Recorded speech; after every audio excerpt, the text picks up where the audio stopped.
How do you put in your bye week? Like, what's the like self-scout process and all that stuff look like for you? Yeah, just put all of our coaches on projects based on their area of responsibility, and then kind of combine all of that. And then by the end of the week, kind of look at our analytics too and see if it's all matching up. And then just make sure that, going into this week, we have a really strong sense of where we're at and where we need to go and how we need to get there. So I think Kellen's process and Mickey's process is really good here. And hopefully it'll lead to good things moving forward. Are there ever like big breakthroughs in that, or is that kind of the thing like it's like media overrated, like the halftime speech, or like is it like do you ever have like an oh my god moment, or is it just kind of more like loose ends and things like that? Well, I think anytime you have a little bit more time to study, there are going to be things that you see that you wouldn't see normally. I think all of us now are self-scouting during the week. You have to in order to reach your capacity. But I think with more time, there's just a little bit more perspective. And then I think when you put all of your coaching staff on certain projects, you're going to get different viewpoints as well. So I think that that's also important, that you're getting different viewpoints. And so you kind of put it all together, and then hopefully it leads to, a good conclusion. So, we're all trying to be as good as we can be. And I think when you just have some time like we just had, it just freshens you up and gives you the right perspective. How do you expand on seeing if the analytics kind of match what you saw in this whole scout? Like, is that what sort of data are you using for that? And, yeah. Is that sort of like a new thing, or is that something you've been doing? Yeah, throughout my career, just trying to match it up. There's so much information that you have now, and there's so many different specifics that you can study. So I think as a coach, you're trying to always let the silent tape talk to you first, and then you try to match up what the data, what the analytics are telling you, and hopefully those two things are the same. Sometimes, most of the time they are, but if there's differences, then you can see why.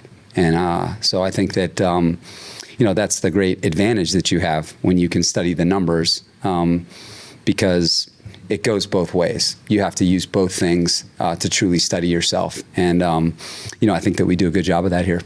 What do you think of Kirk Cousins at this stage of his career? Yeah, I think Kirk has been one of the top quarterbacks, since he started in the league in terms of production. Most of my, good friends in coaching have coached him in the past. Kyle Shanahan and Sean McVay, Kevin O'Connell.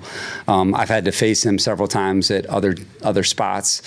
So I think those of us who have had to compete against him know the caliber of player that he is. He's an extremely productive player, has a lot of, really special quality as a quarterback, as a passer. And then there's so much experience that he has. He's been playing since 2012. He's been a lot of premium systems. He's faced every type of defense that you can face. So, my respect for him, goes a long way because of, again, the people that I know who have coached him, and then us having to face him at different spots. And he's still a quality player. When you see him throw the football, it doesn't take you long to realize that this guy's got real stuff, as a passer.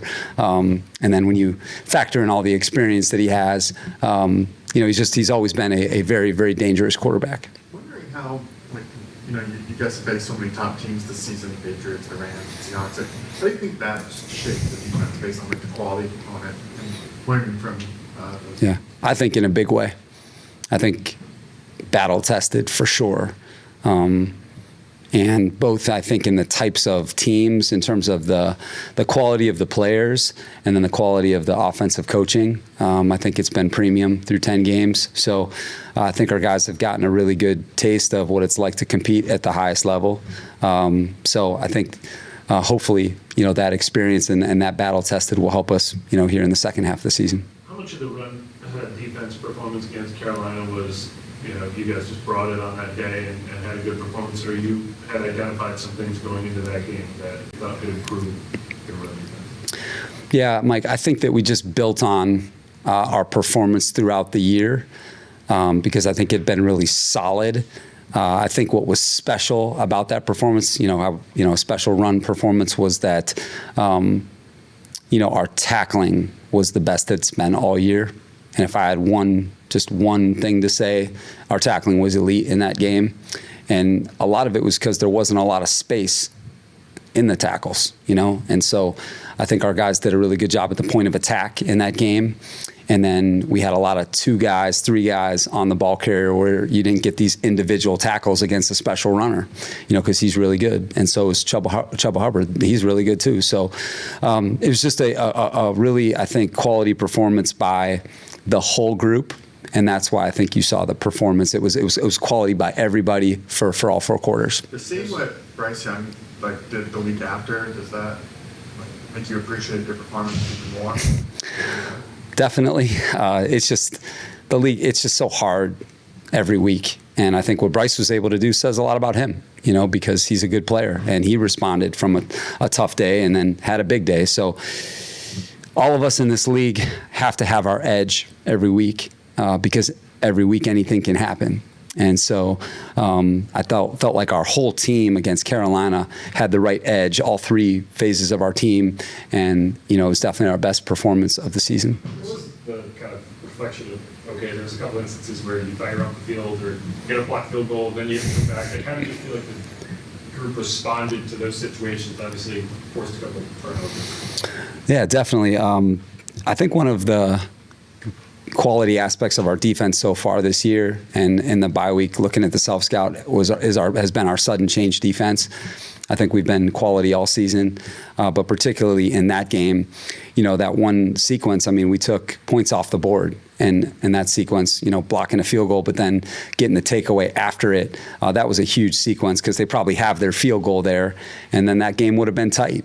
That would have been tight, and it would have been a 4th quarter game, and you never know how it's going to go. So I think our guys saw the advantage of, in a sudden change that you can make things happen. Whether it had been a 3-point, field goal there, holding them to 3, or like we did, getting the takeaway and then, getting the touchdown afterwards. That's the type of defense that you need to play in those situations to hang tough and give your team a chance. What do you think the key to that is? Why do you think it's competitive? Yeah, I think the composure and the connection. I think that when you have, up the middle of our defense, we have just a lot of experience, with DeMario, Pete, Alante, Justin, just have a lot of guys that have been through it, so I think them being able to keep their poise and kind of work inside out to everybody else. And our front's very experienced too. So I think when you have that experience, it helps you, have the right foundation, the right mindset, which is most of it. You just got to execute when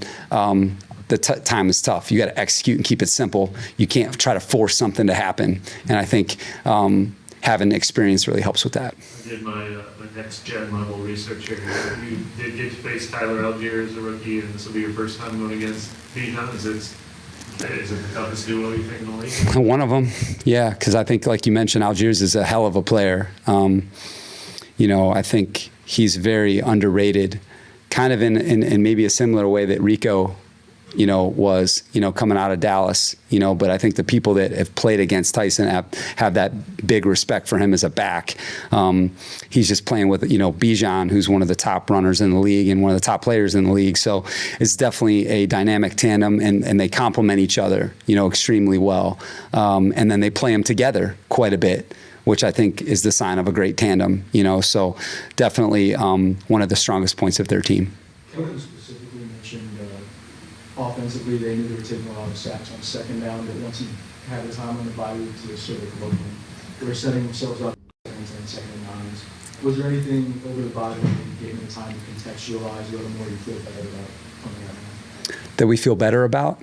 Just give them the time to sit down and say, okay, why are we in this situation and how can we get that corrected? Yeah. I think there's definitely there's like more specific aspects, like Kellen, I think probably alluded to within our defense. How we can create a couple more negative plays on 1st and 2nd down. That could be like in the red zone, for instance. How we can do that better. On some of the windows of 3rd down, maybe things that we've done at a high level, but hey, we need to do something different moving forward because that's kind of what people are going to see and what people are going to attack moving forward. Or maybe, there's something on a specific personnel grouping that we have that we really like that hasn't come to life yet. We haven't been able to get it on tape yet. But, hey, we think that moving forward it can really help us playing this specific, package, moving forward. So I think those are all elements to the bye that help you, I think, breathe a little bit and say, okay, this is going to be our course moving forward, knowing who we are a lot better. You know who you are a lot better through 10 games, and hopefully that can help you moving forward. Kellen was also saying that feels like the secondary of the last month has played a lot better. I'm just curious on your vantage point on that. What do you think has improved? I think we have, for sure. I thought the Rams game was a tough game for us, but I thought it was a very useful game for us moving forward in terms of learning how we need to play, especially against a premium passing attack. But I think that they're doing the little things well, starting with their alignment, starting with where their eyes go, and then playing with the right technique. Our guys that are young definitely have the right mindset. The scheme and, I would say their command of knowing what to do, and, that's not been the issue. It's just playing it right and playing it at the high level, and that's where you're going to get the playmaking, and that's where you're going to get the consistency of the playmaking. So I just think we've been a lot more consistent fundamentally, and that's led to, sounder coverage, tighter coverage, more plays being made. And again, as you guys saw, that Carolina group's got a lot of good players in it. But we've also, and I think you mentioned it, we've faced a lot of good passing attacks. So I think you factor in that experience. Some of these young guys have really been able to learn and improve through that, and hopefully that's set them up to have a good second half of the season. It looks like when they show you on TV, your call sheets, kind of, you see some guys with huge ones. Do you have really good eyes, or are you just deliberate about what you put on your sheet? Because it definitely looks, you see some guys that say, man, there's no way you're using everything on there, but right. What's your process for that? My process is I want everything on one sheet. And I think that it's kind of that. I read a book a long time ago that you should be able to put your blueprint on one page. Even if you're the CEO of an organization, you should be able to put it all on one page. And so I'm kind of that way. And I think there's an advantage that people can't see it. If you have to flip over, sometimes now they can zoom in and see some things, and that's a fact. And so I like the fact that it's hidden, but I also like the fact that it's tight, and I think that that's something I've learned, more and more, is that you got to keep it simple, to be effective. And, and then hopefully my eyes will stay with me here, so that, that font doesn't have to get bigger. I'm sure it's going to have to get bigger, but we're not there yet. So Sean Payton readers. Yeah, that's, I've seen Sean and Dan Campbell and some guys that I know. And again, hopefully I can hang in there a little bit more. Otherwise, you'll truly become wise, once you get, once you guys, rocking those type of glasses. Has that always been your approach with it, or has that become refined over the years? It's been refined, but that's kind of how I've been since I've been calling plays. Just, I kind of feel like, again, as I mentioned, keeping it tight, not just for your players, but for yourself, knowing that you have a week to prepare, and that you pour so much into it. There's no perfect plans, just perfect intentions, and you got to stick to what you do and what you know, and then be able to adjust, of course. But I think that sets the right tone for how you need to play. I apologize for asking the defensive coach about an offensive player, but we've only seen Tyler for 2.5 games now, 2.25 games. Yeah. From your standpoint as an observer, how have you seen him mature from week one to now? I've seen the progress from OTAs to now, and I think that's been really significant. I think you guys who have been with us have also seen it. You guys who were at scrimmages during training camp, through preseason games, that's where you trust your eyes in terms of what you're seeing. And so I feel like he's held his own.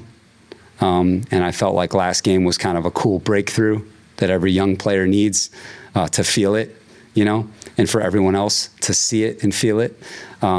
And now you just got to build on it, because it's really hard to keep going. But the best compliment you can give, and I've said this about Quincy and some of our rookies, is, holding your own is a compliment. And it also is a compliment when people can say you look like you belong. And I think that he's shown that.